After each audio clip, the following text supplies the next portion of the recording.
हाँ भाई, तेरा आशिक़े नामुराद हमारी कहां कहां कैसे कैसे बेइज्जतियां करेगा, ये एक साथ बता दे। मेरे घर में घुसकर मेरी बेटी की बेइज्जती करके चला गया और तू बुद्ध बन के खड़ी रही। जबान क्यों नहीं खींची तूने उसकी? अब्बा, मैंने मायरा से बात कर ली है। तू चुप कर जा जोरू के गुलाम। तेरी जिद की वजह से ये दोनों बहनें हमारे घर में बैठी हुई हैं। मतलब बैठी होती है अपने माँ के घर पे। फूफा, आप खामखा गुस्सा कर रहे हैं। आज जो कुछ भी हुआ उसमें मेरा कोई कसूर नहीं है। नहीं नहीं, तेरा तो कभी कोई कसूर होता ही नहीं है। खबरदार जो आंखें ऊंची की, मेरी बेटी की बेइज्जती करने के बाद आवाज ऊंची कर रही है। मेरे बेटे से अगर मैंने कहा ना, दोनों घर छोड़ कर आएंगे तुझे। अब्बा, मैंने मायरा से बात कर ली है। मायरा उस लड़के से बात करेगी, वो यहाँ आएगा, मुझसे हम सबसे माफी मांगेगा और रमशा से शादी भी करेगा। अगर वो मेरे घर की चौखट भी चाटे ना, तो भी अपनी बेटी की शादी उससे मैं नहीं करूंगा। और तू क्यों रो रही है भाई? रुलाएंगे तो हम उनको जिन्होंने तुझे रुलाया। एक एक को कैसे सीधा करूंगा देख। अब आपके कुछ कहने या करने से जो मेरी इंसल्ट हुई वो बदल तो नहीं जाएगी ना? वो बेइज्जती करके गए इतनी मेरी, मुझे तो ये समझ नहीं आ रहा आखिर मेरा कसूर क्या था, मैंने क्या किया था? तेरे भाई की शरीफजादियां वहां कितने गोल खिला कर आई हैं, अब यहां भी कारनामे दिखा रही है।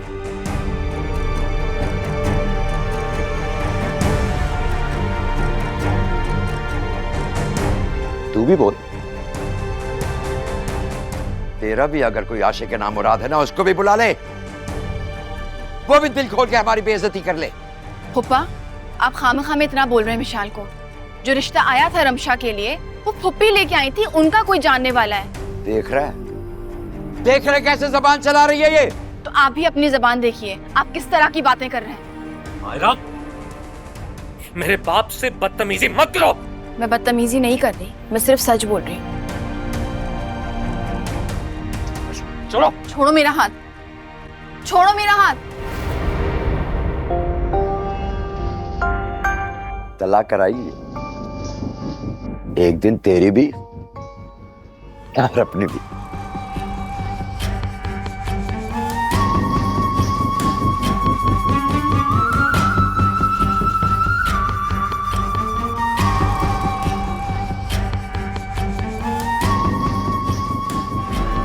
एक नंबर की बेशरम हो तुम, मेरे बाप से जबान लड़ाती हो। किसी को तो उनको शट अप कॉल देनी थी ना, तुम सच क्यों नहीं बता देते उनको? कौन सा सच?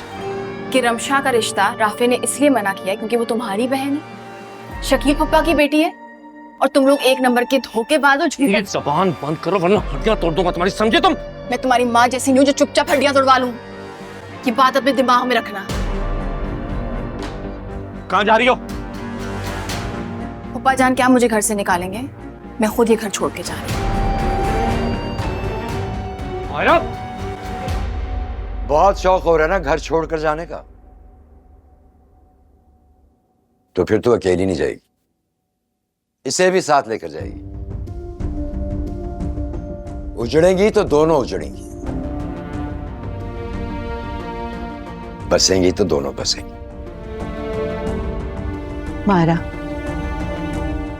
खुदा के वास्ते बेटा बस कर दो अभी ये तमाशा, बहुत हो गया, बस कर दो, खत्म करो इसको, खुदा के वास्ते।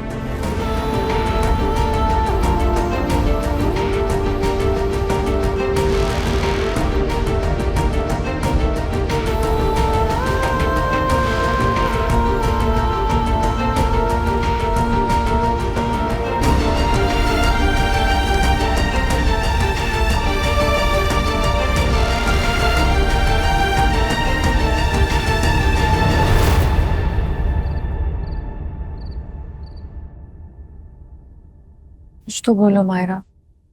कुछ नहीं मेरे पास बोलने। सलमान ने अंदर कमरे में तुम पर हाथ उठाया था। तुम मुझसे कुछ और बात नहीं कर सकती? रमशा ने एक ही जार लगाकर पुप्पा जान को बताया, इसीलिए वो इतने ज्यादा भड़के हुए थे। शायद तुम्हें ये बात क्यों नहीं समझ आती? रमशा वाली बात हो या कोई भी बात हो, किसी भी चीज का कसूर हो, एंड में बात यही आती है कि वो हम दोनों ने किया है, और फिर हमें धमकी दे दी जाती है कि हमें तलाक देके घर से निकाल दिया जाएगा। पता नहीं पापा हर बार इतनी एक्सट्रीम पर क्यों चले जाते हैं। सलमान मेरे साथ इसलिए रहता है क्योंकि वो समझता है कि वो मुझे पोजेस करता है। अरसलान तो मुझे ये भी नहीं समझता। मेरी ज्यादा बुरी बात है क्योंकि वो तुमसे मोहब्बत का कहते हैं कि उनको तुमसे मोहब्बत है, लेकिन तुमने कभी सोचा है कि कैसी मोहब्बत है कि वो तुम्हें तहफ्फुज़ नहीं दे पाते? मायरा, मिशाल, बेटा कब तक बैठे रहोगे यहाँ पे? अपने कमरों में जाओ। और सुनो, बंद कमरे में शौहर को नाराजगियां नहीं दिखाते। अच्छी बीवियां यही करती। अगर कोई बात गलत हो जाए या बुरी हो जाए तो उसका जिक्र बार बार शौहर के सामने नहीं करती, बल्कि सामने जाने के बाद इस तरह हो जाती है जैसे कोई बात ही नहीं। अच्छा जाओ और उसके लिए एक कप चाय भी बना के लेती जाओ। जी।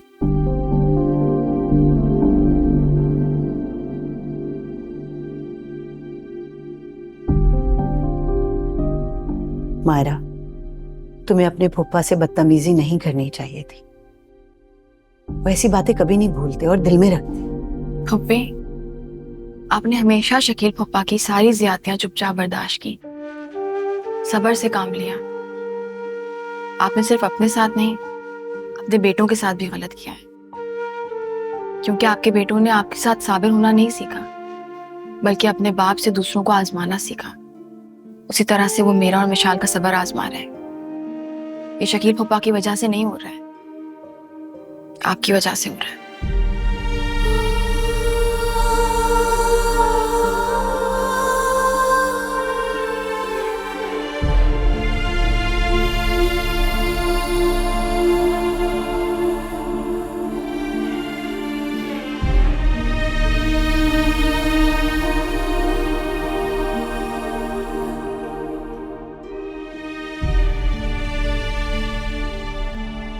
चाय।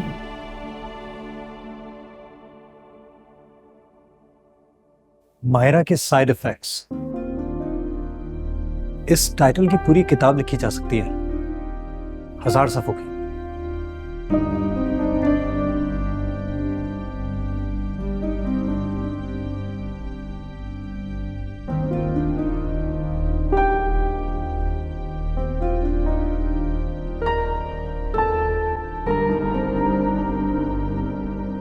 औरत जब जब अपने हद से बाहर होती है ना, वो ऐसी ही जलील होती है और अपने घर वालों की भी जिल्लत का सबब बनती है। शादी से पहले से लेकर शादी के बाद तक और उसके बाद भी इस घर में हम सबकी जिंदगी में मसले जो आ रहे हैं, गौर करना इस बात पे, कौन है जिम्मेदार, किसकी वजह से हो रहा है? तुम्हारी बहन की वजह से। सिर्फ और सिर्फ वो जिम्मेदार है।